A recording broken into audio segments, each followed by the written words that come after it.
Dilip sir আমাকে বিশেষভাবে চিহ্নিত করেন এবং সেদিন থেকে আমি দিলীপ স্যারের খুব প্রিয় পাত্র। ছাত্রছাত্রী সহ সকলেরই জীবন চলার পথে একটা পাথেয় হিসেবে কাজ করে। এবং আসুন পেয়েছে ৭২ আর এই ছেলেটা পেয়েছে ৭১। এই ছেলেটাকে আমি চিনি না, আবু তাহের নাম। বেল যখন পড়বে তখন ক্লাসে যাই, যায় কিছুক্ষণ জিম পারি, আবার অফিসে আসি, আইসে আবার কিছুক্ষণ জিম পারি, আবার বেল যখন পড়বে তখন ক্লাসে যাই। সেই ছেলে মার্শাল্লাহ আজকে বুয়েটে পড়ে, কম্পিউটারে পড়তেছে। অন্যকে শ্রদ্ধা, কথায় আছে কার্টিসি বিগেটস কার্টিসি।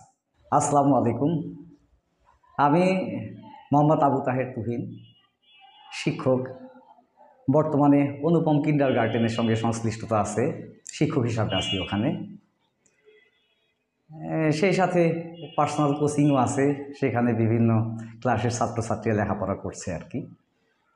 এই তো এভাবেই দীর্ঘ প্রায় 30 বছরের পথ পাড়ি দিলাম। ফ্যামিলিতে আমরা 5 ভাই বোন।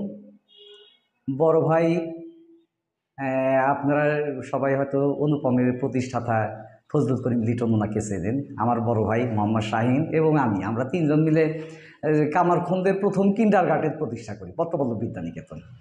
যদিও আনফর্চুনেটলি এটা আমরা রাখতে পারিনি, এটা বিক্রি হয়ে যায়। তো যাই হোক, সেই বড় ভাই এখন ঢাকায় আছে, ছেলেদের সঙ্গে আছে। তারপর আমি মেজো, আমার ছোটোটা রংপুরে বিভিন্ন ব্যবসা বাণিজ্য করতেছে। তারপরে বোন আকলিমা আজিম ডেইজি, প্রধান শিক্ষিকা, সরকারি প্রাথমিক বিদ্যালয়। ছোট বোন ইউনিলিভারের কান্ট্রি ম্যানেজার, তাসনিম শায়লা। এই তো পরিবার। মা বেঁচে আছেন, বাবা বেঁচে নেই। এই তো পরিবার। আমার আসলে বাবার চাকরি সুবাদে প্রথম লেখাপড়া শুরু করি নোয়াখালীতে। সেখান থেকে চলে আসি টাঙ্গাইল প্রাথমিক বিদ্যালয়। সেখান থেকে টাঙ্গাইল প্রাথমিক বিদ্যালয় থেকে গাজীপুর কালিয়াপুর, তারপরে আসি জামতলে আসি 1986 সালে। জামতল ধোবাকান্দি উচ্চ বিদ্যালয়ে ভর্তি হই ক্লাস 9-এ। এখান থেকে এসএসসি, তারপরে হাজী কোরব থেকে ইন্টারমিডিয়েট। এখান থেকে ডিগ্রি পাস করার পর সিরাজগঞ্জ ডিগ্রি কলেজ থেকে, এখন বিশ্ববিদ্যালয় কলেজ, সেখান থেকে মাস্টার্স করি রাষ্ট্রবিজ্ঞানে। দীর্ঘ 30 বছরে অনেক স্মৃতি আছে ছাত্রছাত্রীদের। আসলে আমার সেক্টরটা ছিল আসলে বাচ্চাদের সঙ্গে বেশি। আমি মেইনলি পড়াতাম হলো 5 থেকে 8 পর্যন্ত বেশি ছাত্র পড়িয়েছি। এদের সঙ্গে মেশার আনন্দ যে মিশছে শুধু সেই বুঝতে পারে। নিষ্পাপ বাচ্চাদের সঙ্গে মেশা, মানে মনে কোনো কলুষতা নাই, যাদের মধ্যে হিংসা নাই, বিদ্বেষ নাই, এদের সঙ্গে কোনো রাজনীতি নাই, এদের সঙ্গে মেশার যে কী আনন্দ, এদের সঙ্গে মেশার অনেক মজার স্মৃতি আছে। তবে ছাত্রছাত্রীদের কাছে একসময় আমি ভয়ঙ্কর টিচার হিসেবে পরিচিত ছিলাম। মানে খুব পিটন দিতাম, খুব মার দিতাম। অনেক স্টুডেন্ট আমাকে বলেও যে স্যার আপনি এখন ওইভাবে পিটান নাকি। আমি বলি না, আর ওইভাবে পিটাই না, এখন ছাত্রছাত্রী আমার গাড়ির উপরে নাচানাচি শুরু করে। এরকম একটা অবস্থা, কারণ পরিস্থিতি বাধ্য করছে। আমি যখন দেখতে পেলাম যে ছাত্রছাত্রীদেরকে যখন আমি ভয় রাখি, তখন ওরা যদি কোনো কিছু বুঝতে না পারে সেটা আমাকে জিজ্ঞাসা করার সাহস পাচ্ছে না। তখন আমি নিজেকে ধীরে ধীরে সহজ করলাম, ওদের সঙ্গে যেন আমি বন্ধুর মতো মিশতে পারি। আমি আসলে এইভাবে নিজেকে দীক্ষিত হইলাম যে আমাকে একজন অভিভাবক হতে হবে, একজন বাবা হতে হবে, একজন মা হতে হবে, সর্বোপরি একজন বন্ধু হতে হবে। না হলে আমি শিক্ষার্থীদের আসলে যে প্রকৃত শিক্ষা সেটা দিতে পারবো না। পরবর্তীতে এদের সঙ্গে এমন একটা সম্পর্ক তৈরি হলো যে অভিভাবকের চেয়ে ফ্রেন্ডলি সম্পর্কটা বড় হয়ে গেল। পরবর্তীতে এইভাবে যখন আমি আগালাম, একসময় দেখা গেল যে পাবলিক বৃত্তি পরীক্ষা ছিল প্রাইমারি স্কুলে, পিএসসি, আর ক্লাস 8-এ ছিল জেএসসি। এখানে প্রচুর ছাত্রছাত্রী আমার হাত ধরে সফলতা পেয়েছে ইনশাআল্লাহ, উপর আল্লাহর ইচ্ছা। আমার অনেক স্টুডেন্টসরা বলে যে স্যার আপনি 8 পর্যন্ত আমাদের যে ভিত্তিটা গড়াই দিয়েছেন, এটা আমাদের পরবর্তীতে সারা জীবনে কাজে লাগছে। বিশেষ করে গ্রামার এবং ব্যাকরণের ভিত্তিটা আছে। উপর আল্লাহর ইচ্ছা অনেক ছাত্রছাত্রী এখন ভালো ভালো পজিশনে আছে, ডাক্তার, ইঞ্জিনিয়ার, ভালো ভালো হাই ব্যাংকার, হাই অফিসিয়ালস, অনেক ভালো ভালো অবস্থানে আছে মাশাআল্লাহ। ওরা আরও বড় বড় অবস্থানে যাকেই দোয়া করি আর কি।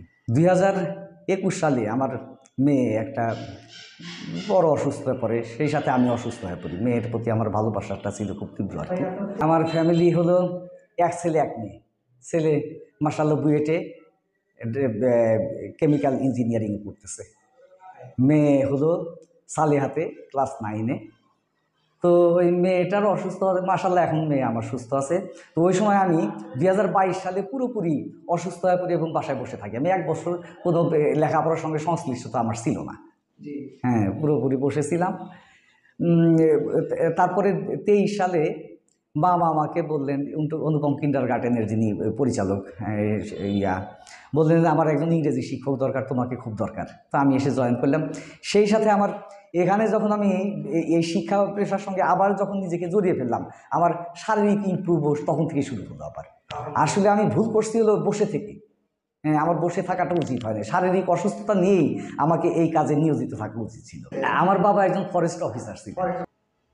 ব্যক্তিগত অর্জন বলতে, যেহেতু শিক্ষক, ছাত্রছাত্রীরা যত ভালো অবস্থানে যায় সেগুলোই নিজের অর্জন হিসাবে মনে করি আর কি, এবং সেগুলো মনে করেই নিজেকে গর্বিত বোধ করি। তাছাড়া আর ব্যক্তিগত অর্জন বলতে আমার বাড়ি গাড়ি টাকা নাইও, সেটার অহংকারও করি না, বা আমি বাড়ি গাড়ি টাকায় কোনো বিশ্বাসও করি না। ছাত্র অবস্থায় তো অনেক স্মৃতি আছে।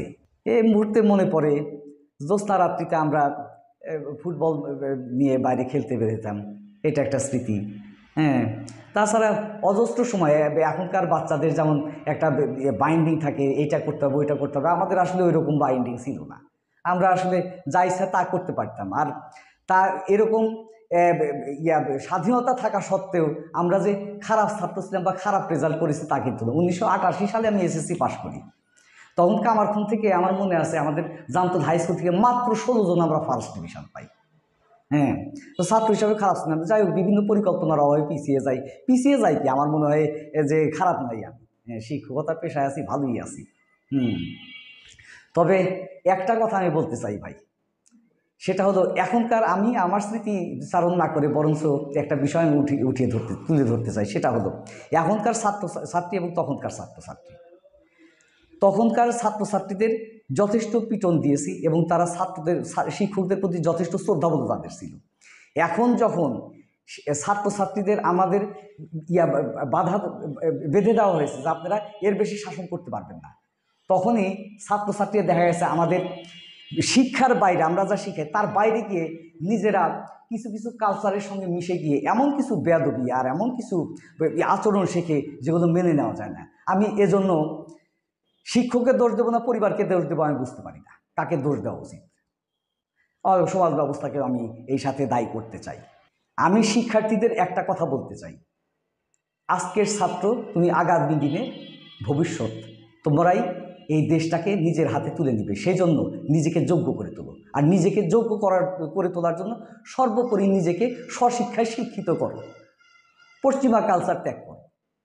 কে কী করতেছে সেটা দেখা বাদ দাও, নিজের সৃজনী মেধা দ্বারা নিজে কিছু সৃষ্টি করো এবং সেটা যেন অনুসৃত হয়, সবাই যেন সেটা অনুসরণ করে।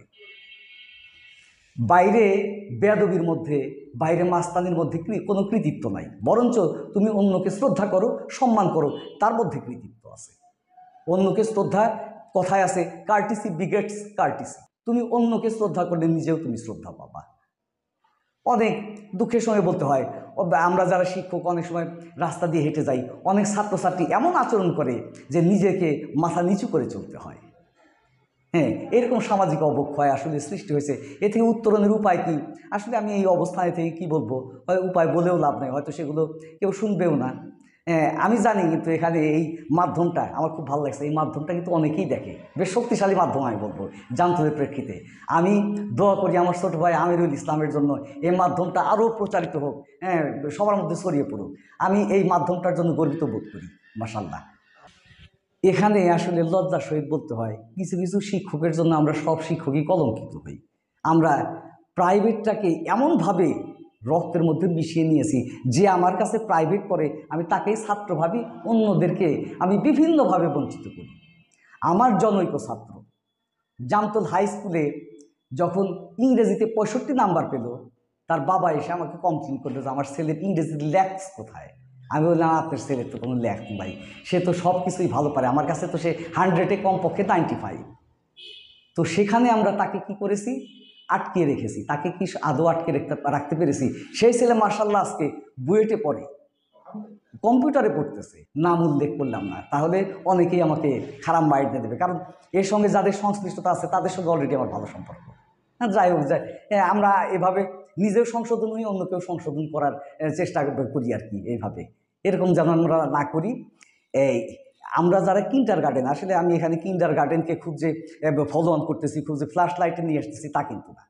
আমরা যারা কিন্ডার গার্ডেনে শিক্ষকতা করি তারা কিন্তু খুবই ইল পেইড, খুব বেশি আমরা পাই না, কিন্তু তারপরেও আমরা 4 থেকে 4.5 ঘন্টা বা 5 ঘন্টা আমরা মাথার ঘাম পায়ে ফেলে বাচ্চাদের শিক্ষা দিয়ে থাকি। অন্যদিকে প্রাইমারি স্কুলের টিচার্সদের কিন্তু অনেক সুযোগ সুবিধা, তারপরেও তারা নানা আন্দোলন করে আরও সুযোগ সুবিধা পাচ্ছেন। আবার একটা বিষয়, প্রাইমারি স্কুলে তারা পরীক্ষা দিয়ে চান্স পায়, আর কিন্ডার গার্ডেনে শিক্ষকতা করে কারা? যারা কোথাও চান্স পায় না। তারপরেও কিন্ডার গার্ডেনের ছেলে মেয়েরা যারা পরবর্তীতে গিয়ে ভালো ভালো অবস্থানে যাচ্ছে, তাদের প্রাইমারির ছাত্ররা যাচ্ছে কেনা কেন? আমি এক শিক্ষকের কথা বলি, সে আমাকে বলতেছে, ভাই বেল যখন পড়বে তখন ক্লাসে যাই, যাই কিছুক্ষণ জিম পারি, আবার অফিসে আসি, আইসে আবার কিছুক্ষণ জিম পারি, আবার বেল যখন পড়বে তখন ক্লাসে যাই। এই যে চর্চাটা, এটা বাদ দেন। শিক্ষক হিসেবে আপনি নীতি নৈতিকতা নিজের মধ্যে ধারণ করেন, সরকার থেকে বেতন নেন, সেটা হালাল করে নেন, ছাত্রদের শিখান। ছাত্রদের শিখালে প্রায় আমরা যদি কিন্ডার গার্ডেনে সামান্য বেতনে ছাত্রদেরকে তৈরি করে দিতে পারি, আপনারা পারবেন না কেন? ভুল ত্রুটি হলে কেউ কিছু মনে নেবেন না দয়া করে, মনের আবেগে বলে ফেলছি। খুব ছোটোবেলার কথা মনে নাই, জামতল যখন এসে ভর্তি হলাম, আমার কয়েকজন শিক্ষক, যখন বর্তমানে এখনও দিলীপ স্যার আমাকে এতই স্নেহ করতেন। আমি যখন এসে প্রথম ভর্তি হলাম জামতল হাই স্কুলে, তখন ফার্স্ট টার্মিনাল পরীক্ষা দেওয়ার পরে আমাকে বলতেছে, আমাদের ফার্স্ট বয় ছিলেন হলো মাসুম বর্তমানে ডাক্তারের ডক্টর আর কি, মেজর আর কি, আর্মি ক্রোরে। হ্যাঁ, তো বলতেছে মাসুম পেয়েছে 72, আর এই ছেলেটা পেয়েছে 71। এই ছেলেটাকে আমি চিনি না, আবু তাহের নাম। হ্যাঁ, সেই দিন থেকে দিলীপ স্যার আমাকে বিশেষভাবে চিহ্নিত করেন, এবং সেদিন থেকে আমি দিলীপ স্যারের খুব প্রিয় পাত্র, এবং সেই সাথে আমারও প্রিয় স্যার দিলীপ স্যার। হ্যাঁ, ওনাকে আমি এখনও রাস্তায় হেঁটে যেতে দেখলে আমার মাথাটা অবনত হয়। আমি ওনার সঙ্গে গিয়ে দেখা করি, কথা বলি। এখনও আমাকে যথেষ্ট স্নেহ করেন স্যার আমাকে। হ্যাঁ, খুব ভালো লাগছে, খুব গর্ববোধ করি ওই স্যারের জন্য। আমি শিক্ষকতার পেশার বাইরে আসলে আমি কিছু করি না ভাই। ওই বাসায় যাওয়ার পরে ছেলে মেয়েদের যতটুকু পারি, আমার অভিজ্ঞতা বলতে যতটুকু পারি একটু শিখাই আর কি। স্যার, আমার বাইরে কোনো ব্যবসা বাণিজ্য নাই, আমার ইনকাম, ধ্যান ধারণা, পেশা, নেশা সব আমার এই শিক্ষকতা। সঙ্গীত চর্চা একসময় করতাম আর কি, পরবর্তীতে আসলে হয় নাই। সেটা আর ধরে রাখতে পারি নাই, সঙ্গীতের মধ্যে আর নাই আসলে। আসলে একসময় আমি জামতলে শিক্ষকতা করলেও, আমি দেখা যেত কিন্ডার গার্ডেনে শিক্ষকতা করলেও পত্রবলক থেকে একসময় বের হয়ে আসি। আসার পরে আমার এত স্টুডেন্ট ছিল, আমি কিন্তু কোনো প্রতিষ্ঠানের সঙ্গে আমার সংশ্লিষ্টতা ছিল না। আমি একাই কোচিংয়ে প্রত্যেকদিন কমপক্ষে 100 জন ছাত্র পড়াইতাম। হ্যাঁ, তো এত চাপ ছিল যে পরবর্তীতে আর সঙ্গীত চর্চা করার মতো সময়টুকু, যে সেই সময়টা কোনো বের করতে পারতাম না আর কি। আর এই পেশাটা আমার এত ভালো লেগেছিল যে সবসময় এখানে টিচ দেওয়ার পরে আমি বাসায় গিয়ে বই খুলে ছাত্রছাত্রীদের উন্নত নোট দেওয়ার জন্য বিভিন্ন বইয়ের রেফারেন্স দিয়ে আমি ভালো ভালো নোট তৈরি করার চেষ্টা করতাম। হ্যাঁ, উপর আল্লাহর ইচ্ছা ইনশাল্লাহ অনেক ছাত্রছাত্রী আমার আছে। জেএসসি এবং পিএসসি থেকে এমনও হয়েছে, এক ব্যাচ থেকেই 18টা 19টা বৃত্তি পেয়েছে শুধু আমার কাছ থেকে। এটা কিন্তু তখনকার আমাদের খুব টাফ ছিল। হ্যাঁ, একই ইয়ারে একটা শিক্ষকের কাছ থেকে 18-19 জন। আমি বিশেষ করে বলতে পারি ইয়াসির আরাফাতদের batch, marine engineer, Yasir, Ashiq, ওদের ব্যাচ থেকে 19 জন বৃত্তি পেয়েছিল আমার সর্বোচ্চ। এরকম প্রায় প্রত্যেক ব্যাচ থেকে 10 জন 12 জন করে বৃত্তি পেয়েছে। মাশাআল্লাহ, উপর আল্লাহর ইচ্ছা আমার হাত দিয়ে অনেক ছাত্রছাত্রী ইনশাল্লাহ বৃত্তি এসেছিল। জামতলের প্রেক্ষাপটে এমন একটা চিন্তাধারা কারো মাথায় আসা, সেটা উর্বর মস্তিষ্কের পরিচয়। আমি ডাক্তার আমিনুল ইসলামকে আগে থেকেই চিনি, ছোটো ভাই, অনেক ছোটোবেলা থেকেই আমাদের সঙ্গে একটা সুসম্পর্ক আছে। আমি সেই নিরিখ থেকে বলতেছি না, যদি আমি নিরপেক্ষভাবে বলি তাহলে এটা একটা চমৎকার উদ্যোগ। এখান থেকে বিভিন্ন অনেক জ্ঞানী গুণী এখানে তাদের মন্তব্য, অনেক কথা এখানে শেয়ার করবেন, যেটা অনেক জায়গায় বলার সুযোগ হয় না। কিন্তু এই প্ল্যাটফর্মটা এমনই একটা প্ল্যাটফর্ম, ঘরে বসেই অনেকে এটা উপভোগ করতে পারেন, দেখতে পারেন। সেখানে এমন অনেক জ্ঞানী গুণী এমন কিছু মেসেজ দেবেন, যেগুলো আমার মনে হয় ছাত্রছাত্রী সহ সকলেরই জীবন চলার পথে একটা পাথেয় হিসাবে কাজ করে।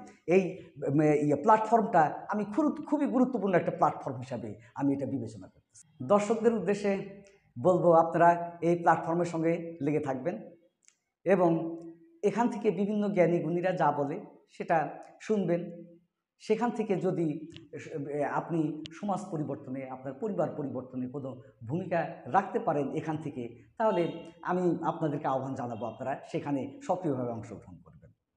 আমি আসলে একটাই কথা বলতে চাই, সেটা হলো আমরা অনেক টিচার্স আছি, এটা আমি আসলে বলা ঠিক হবে নাকি বলতেছি না, তারপরেও যদি এডিটিংয়ে কেটে দেওয়ার প্রয়োজন মনে করো ভাই কেটে দিও। আমরা অনেক টিচার্স আছি, দেখা যাচ্ছে যে পড়াইতেছি, পড়ানোর প্রতি আমরা যত্নবান না, খাতা দেখতেছি, খাতা দেখার প্রতি আমরা যত্নবান না, মাস শেষে বেতন নেবো সেই অপচেষ্টায় থাকি, আমরা খাতাটা ভুল দেখতেছি, একজন শিক্ষার্থীকে ভুল শিখাচ্ছি, এই প্রবণতা থেকে আমরা মুক্ত থাকি। এই কাজটা যেন আমরা না করি। যতটুকু জানি ততটুকু শিখাই, যতটুকু শিখাই তা যেন নির্ভুল হয়। ভ্রমণ আসলে বাংলাদেশের বাইরে কোথাও যাই নাই। দর্শনীয় স্থান বলতে যেগুলো আমরা সচরাচর দেখি, এই স্বপ্নপুরী, এই বগুড়া মহাস্থানগড়, এই নাটোর জমিদার বাড়ি, রংপুর তাজহাট জমিদার বাড়ি, এটসেট্রা এটসেট্রা, এইগুলোই আসলে তেমন উল্লেখযোগ্য ভ্রমণ নাই আর। যদি কোনো ভুল ত্রুটি থাকে দর্শকবৃন্দু, দয়া করে ক্ষমা সুন্দর দৃষ্টিতে দেখবেন। আপনারা এই চ্যানেলের সঙ্গে থাকবেন, এই চ্যানেল দেখবেন। সবাইকে এই উদাত্ত আহ্বান জানিয়ে আমার বক্তব্য শেষ করছি। ধন্যবাদ সবাইকে।